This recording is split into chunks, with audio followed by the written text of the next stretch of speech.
Welcome to ASMR Chess.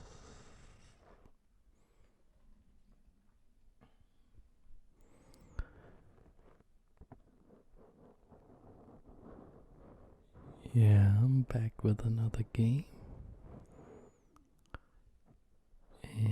After the dubious play in my last video. And this is another Patron Special because I got a second patron. So I now have two, and that's pretty cool. So this video is dedicated to Alex. Thanks, man. We are getting closer and closer to fulfilling the goal of me being a full-fledged, awesome, professional, full-time YouTuber making ASMR videos all the time. So, yeah, I want to play a game again, but I want to learn a little bit from my mistakes. So what I'll do is I'll go here in my archive and I will check out the last game that I played and just sort of go through it. And yeah, see what I can learn. So what's happening with my play is that, well, if you're a long time follower of my channel, you'll know that I do have like a diagnosis. I do suffer from a little thing called simple schizophrenia, and it's mostly gone now, actually. But what's not gone is that periodically I'll have some symptoms, and I do have those right now in this period of time. And one of the symptoms is a sort of emptiness in my head, like I don't really think, I don't really have any light turned on. It's like I'm half asleep or stoned, if you know that feeling. So that makes it hard to play chess, and that's pretty good because it means that I can use chess as sort of a gauge to check my mental state, and I can use chess to try and reactivate some of the cognitive, isn't that a beautiful word, cognitive functions of my brain. And that's what I'll try to do here. So we are on chess.com, and they have this feature called forsøg igen. In Danish, it means try again. So it has identified 3 errors.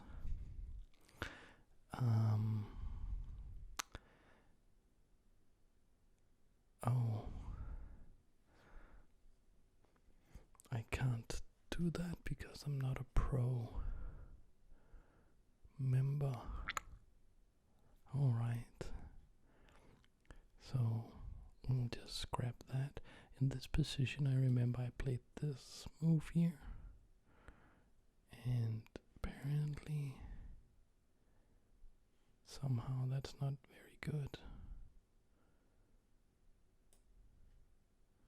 That's a big mistake. So let's just go over the game here. So this is theory. All of this is theory. Okay, machine doesn't like castling here. But it's theory.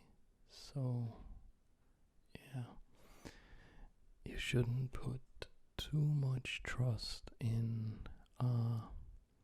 the first 10 seconds of analysis here on chess.com. It is like an extremely strong engine. It's Stockfish, the newest version of Stockfish, but it's set for like pretty shallow depth, so it doesn't chalk up all your computer resources, like just fill up your CPU and stuff.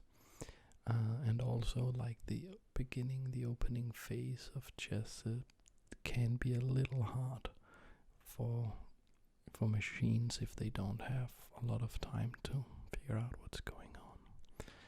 Alright, he castles. All of this, and this little star here means it's the recommended move by the engine also. And he goes back, and I thought that was a little dubious, that move. The engine says it's very good, so. And I get a star again. And it says that's good. And this one, it doesn't really like this one. Because I was convinced that this move was bad, and actually it gives him a pretty tangible advantage. So I'll ask myself here, why did I think that this move was so bad? And I think the answer is pretty clear. Since I did not have a lot of RAM available in my brain, if you're a non-technical person, what I mean by that is I don't have a lot of short-term memory available to me at this point in time, so I cannot easily look at different variations and be real concrete with what's going on the board. I can't say, okay, if I go here, he goes here, boom, boom, boom, boom, boom, okay, give that some evaluation, then check out a different evaluation and evaluate the different variations against each other and all of this. I have a hard time doing that. So what I do is I default to rules of thumb heuristics, but in a naive way. And there is a rule of thumb that a knight on the rim is dim. And like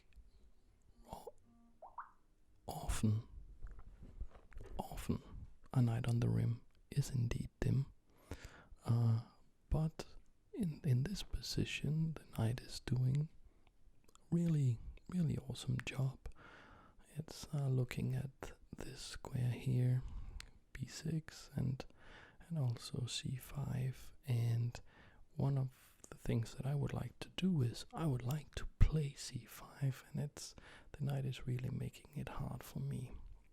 So the first thing I should improve on for the game I will play for this video is I should not be too prejudiced.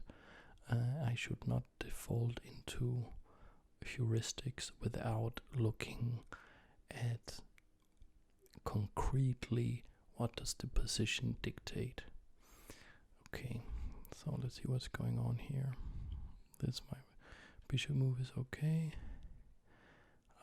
His move there is not so precise, but he does retain some advantage. And my move is really imprecise. It gives him really tangible advantage thing is he plays d5, but he should have played e5. And with that move, yeah, you can see this bishop is really good attacking the king. This knight will probably have to move very soon. This bishop is also participating in the attack, and what's really good for him is that he didn't even have to spend a move getting it into the attack. It's already in the attack on its starting square. The knight is pretty close, and yeah, I could get in trouble. He's dominating the center with this move, and yeah, my learning here is that I should keep my eye on the ball. So I played a5, the imposition, to be able to defend this pawn, because I thought I was doing well. I thought that this knight was off center and that it was bad, and what I should just have captured here and just allowed him to recapture with his knight if he so wished. Probably he wouldn't even do that. So I was clinging to my superficial interpretation of what was going on in this position, and I was looking at the wrong side of the board because I thought that I could just lean on these heuristics and these prejudices, and I absolutely could not. He didn't go for the kill with e5. He played d5, and I captured, and that's pretty clear. It's probably my only real move. He recaptured, and at this point I'm in the game. Like, he could have, with e5, he could have given me a real hard time. Okay, let's see. He develops logically. I develop logically. It gives me a star. These are all pretty logical moves. The knight move is also okay. This is the best move. My move is okay. His move is okay. This is all okay, even though he is building up a bit of an advantage. And what's happening here is that, and if you go back and listen to that video, you'll hear me lamenting this fact. I kind of forgot that I wanted to get rid of his bishop so that it did not attack this square, and because like this knight is just so powerful because it has this target. If it didn't have that target, it would be completely useless. And I thought, okay, I'll trade his dark squared bishop, and that his knight will become really bad. And I was sure when in this position, I was sure that he would capture with the pawn for no reason at all, or with the bishop. But of course, he captures with the queen, and now he can. Like, he should probably. He played this move, but he probably should have just gone. Can he go knight here? He can. This is the best move. He should have done that, and that would have just cemented his advantage. Now I'm really cramped. You can see I'm not controlling any part of the board. My pieces are locked behind my pawns, and he has all the action. But he didn't go for that. He captured here. I recaptured, and then he captured with the queen, and that's the mistake. And I have this right here, and he thought that this was good enough, but I am kind of waking up here and playing some forcing moves. Computer says this is best, and this was here where it told me that I made a major mistake here.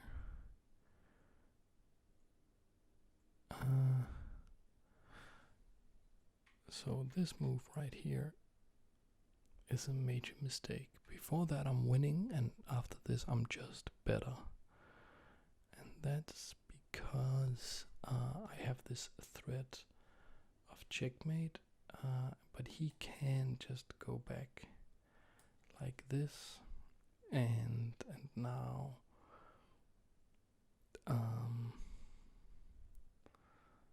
I don't have a clear path to victory, mostly because this bishop is dominating the knight. It takes all the squares that this knight would want to go to. So I am still better because the rook is pretty good in a position like this, but yeah. So here I tried to go for a quick kill, but I should have noticed that if he defends correctly, he can really use the fact that this knight is not really cooperating with any of my pieces. It's all alone in enemy territory, and it can get trapped there. So I should have played computer like something like this, because it attacks the knight and it kind of forces a queen trade that he cannot really afford. Because if he does trade like this, and he goes here now,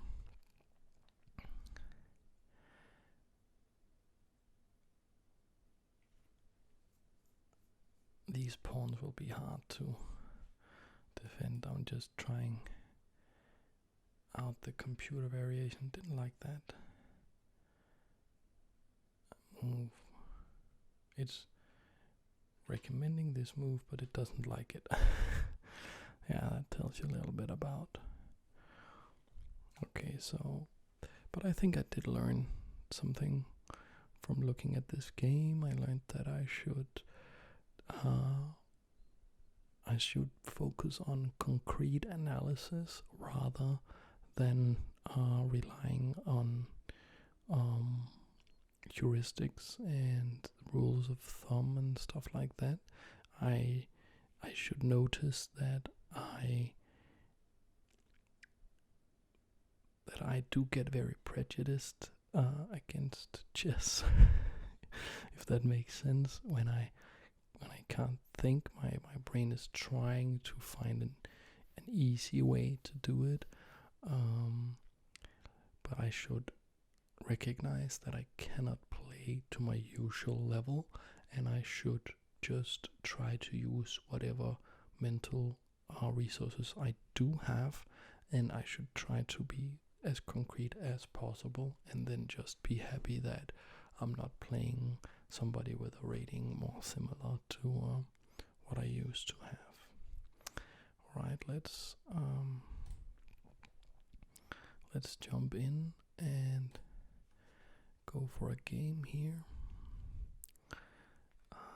I really hope Alex is listening to this. Are you listening to this, Alex? Because this video is kind of dedicated to you. Should I go for the binaural opening? No, I'll play I'll play something looks like what I played in the game we just analyzed. So he goes out with the bishop, and I haven't seen that exact move in this position before. Usually the knight is a more sort of, yeah, they say knights before bishops, but this bishop move can't be bad. It's pretty sensible. I think just going d6, because I kind of want to discourage him going forward like this. So, because I'd like to get my knight here, but I'll start by this, and this is sort of the normal move when he plays both pawns out. And now I probably can get my knight to this square and get something pretty similar to what you saw. Okay, he likes the bishops better than the knights. I don't think, like, this is the normal square for this bishop. If I develop my knight here, I'm attacking this. He will probably develop his knight here to defend. That's the normal way to go, and I don't think that his bishop move here interferes with the standard development in this situation. One concrete idea behind this bishop move is probably something like queen d2, bishop h6, and trading this, giving me dark squared weaknesses around the area where my king probably will castle. And yeah, that's a pretty standard idea that makes a lot of sense. I'll just go here, not use too much time, and he does indeed protect with the knight. I'll get castled, I think. He's playing really fast. That move, what's that move about? Well, the plan with going here and maybe here in order to attack this pawn doesn't work anymore. But I'm not sure if it does anything besides that. It does open up this diagonal. So I could think about something like going here and then going here. So I could have this check, and if he blocks with the pawn, I could capture with the knight. If he captures with the pawn, I could capture his rook. But probably he'd like to go here with his knight, and then he could block the check like so. Although that won't work, but he would block the check with the pawn, and if I do capture, he can recapture like that. So I don't think I have any sort of far-fetched plan like that. So what do we have?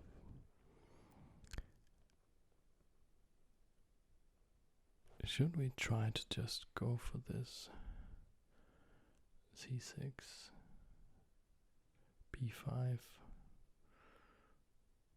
or should we go maybe knight here in order to go c5?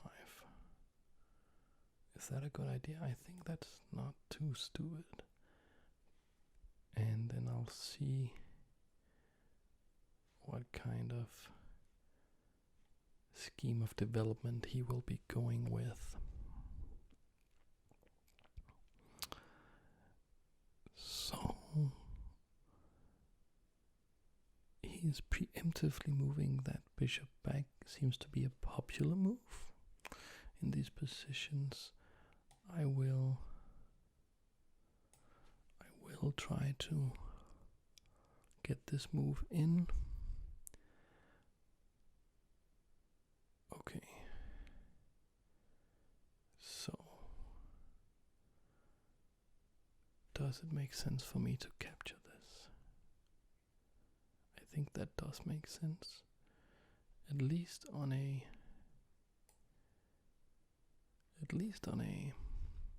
principle. At least in principle, I put a dent in his center control. If I try to look at it a bit more concretely, also I probably don't have to do it right now. I don't think I really have to do that right now.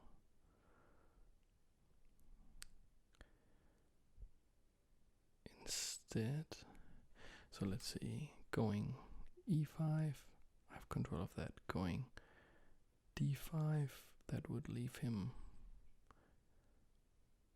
that would leave this bishop pretty bad. I don't think he'll be going for that capturing here. I do have that covered. I capture with the knight. If he captures, I have it covered with the pawn. Queen will be exposed, but it's covered by the rook, so that's okay. Maybe just going something like a6, b5, or maybe just going b6, bishop out, but that's not really very ambitious.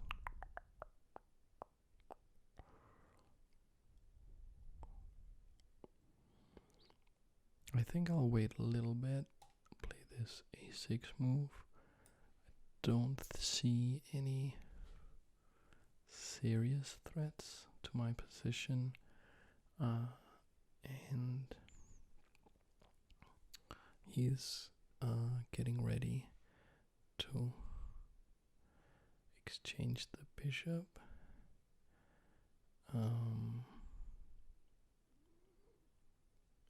And I would probably, right, okay, so I'll play this move. So the idea if he goes here, yeah. So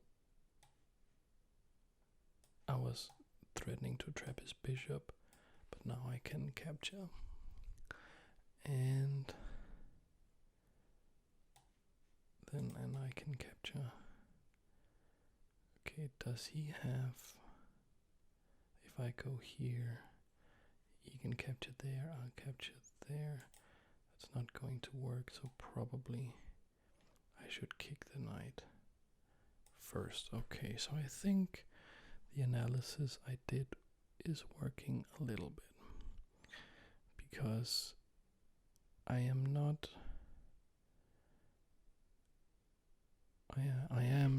as empty-headed as I were before. But now, so I need to know what to do with this position though. So now I reached, maybe you know this when you play chess, I reached this sort of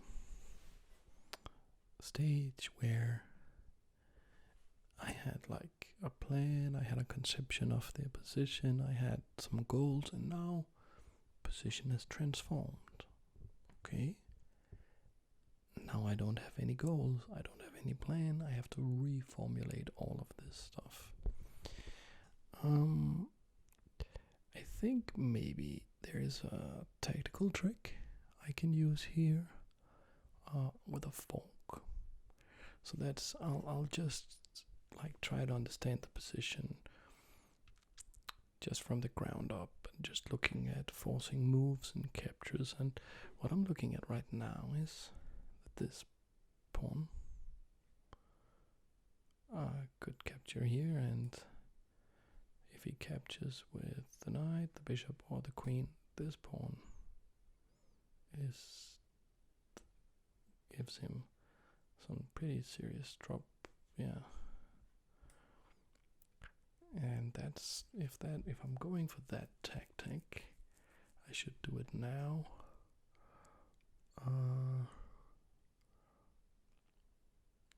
Because, and I think that's actually winning. Okay, so one benefit of looking at chess concretely is that even with half a brain you can spot some simple tactics. Let's see, I capture. And if he just moves the bishop, I can play e5, cementing this pawn. And I'll do that. And I think he might be in pretty serious trouble. I think he... Okay. Oh, I am missing something. Not good, but I do have... if I go here now, he has this Zwischenzug. But so that would attack the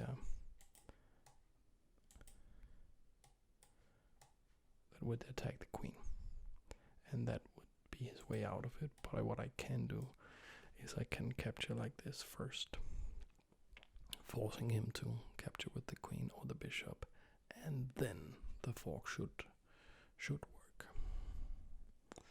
So yeah, I was a bit lucky there, but as the great Jose Raul Capablanca said, the good chess player is always lucky. Not that I really consider myself a good chess player when I'm playing my best, and certainly not when I am trying to regain my strength. Well, I think he was banking on that Zwischenzug, and now he's trying to figure out if there is a way out of this. And I mean, he does get probably some good play along the d file. He can, let's say, he captures with the bishop, maybe. I go pawn here. He captures my pawn with his bishop. I capture with... Oh, that's interesting. Does that work, though?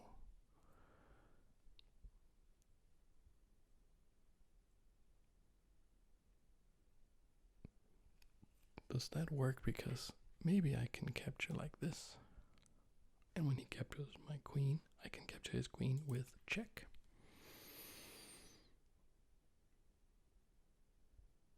It's a pretty creative move. Okay, let's see. I capture his bishop. He captures this pawn. I capture his knight. That's not working out for him. Okay, I capture his bishop. He captures my queen. I capture his queen with a check. He captures my bishop. I capture his knight.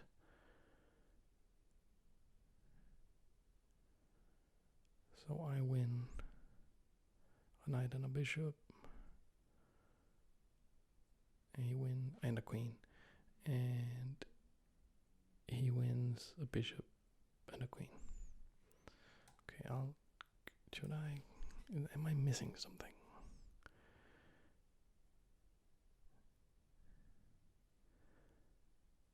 I don't think so.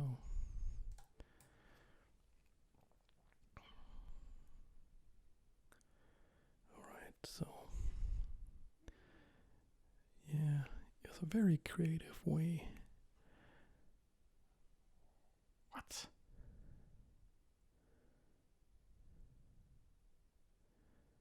Yeah, no, that can't be good.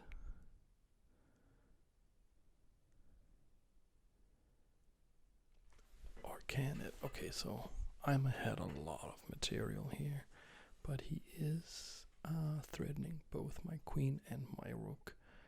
Oh, he just resigned now. Oh, wow. Am I missing something super killer? Like, I capture his knight, he captures my rook. I mean, I am up a ton of material there. Was he hoping that capturing with check would do something? That's not going to do anything. Let's see, I go here, captures like that. Is that game over? That game's not completely 100% over. Like, I mean, I am probably winning by a lot, but there would be something to fight for. There would be something to fight for here, wouldn't there?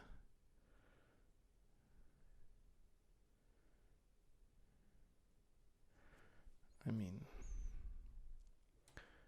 check. It's not doing much. Is it because I can trap his queen somehow? Can I trap his queen somehow? Let's say I go here now. Let's say I do go here. Now he's in trouble. Like, the queen is stalemated. So there's no real good way for him to get his queen out. And I think I'm just threatening to go here. And that's trapping the queen. And I don't really see a good way for him to defend against that. And also, like let's say,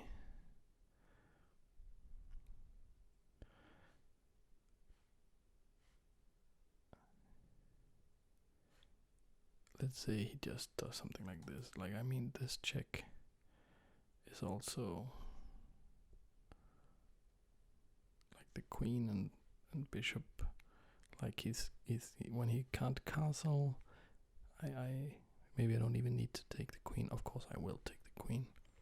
Just be like, cement the material advantage, but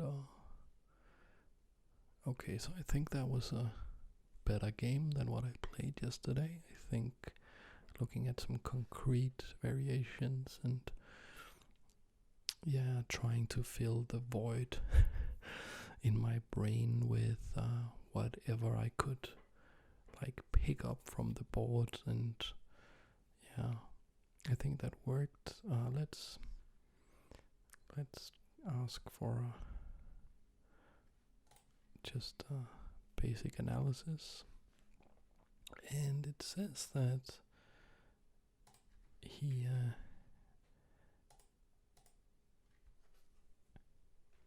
okay, this is just because it's shallow depth, because it's saying that in this position he had a like tangible advantage, and that makes absolutely no sense.